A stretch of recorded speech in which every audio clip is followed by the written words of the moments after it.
Pour réaliser cette anémone du Japon, j'ai utilisé un carmin, 2 teintes de carmin, un carmin très dilué avec donc beaucoup d'eau, vous voyez ici, et j'ai utilisé un carmin un peu plus soutenu, vous voyez ici,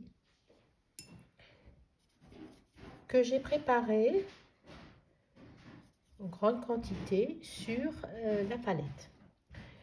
Il faut impérativement essayer ces couleurs parce que si je vous montre les couleurs sur la palette, vous voyez, on n'a pas exactement la couleur exacte et surtout la tonalité exacte. Donc, il ne faut pas hésiter à les essayer sur la feuille. Ensuite, on utilisera du bleu de Prusse, en particulier pour les ombres, et on utilisera du jaune gomme goutte, donc dans le cœur de la fleur, avec un petit peu de bleu de Prusse pour réaliser le vert. Les verts s'obtiennent avec un mélange de bleu et de jaune. Donc après avoir préparé ces 2 teintes, donc on va d'abord utiliser la plus diluée. Alors on regarde l'étude tonale qu'on a dessiné précédemment. Vous regarderez sur l'ouvrage, je montre les différentes étapes. Et à partir de cette étude tonale de la fleur, de cette anémone, eh bien, on sait déjà où sont les ombres et les lumières. Alors, je vous montre ici, on a donc les lumières, les parties les plus lumineuses, les roses les plus qui seront dans la lumière. Et puis ici, on a même une ombre portée. Vous voyez, l'ombre portée du pétale. Ici. Alors, je vous montre, j'ai déjà réalisé, vous avez remarqué, d'autres pétales.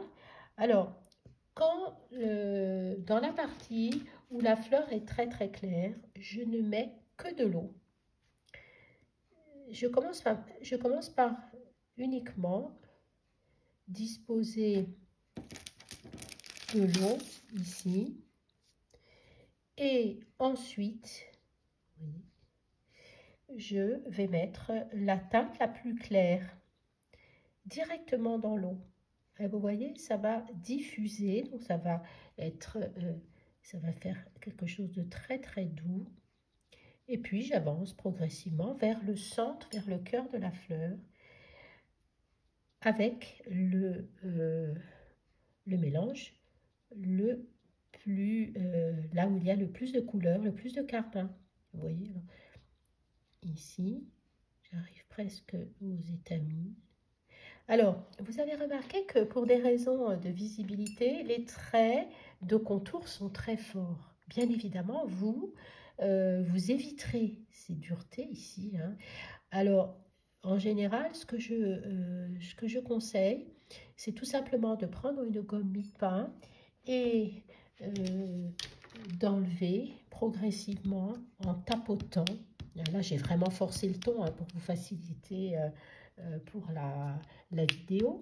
Mais vous voyez, vous appuyez ainsi et donc on voit beaucoup moins les traits. Alors, on remarque que ici, ça a tellement diffusé.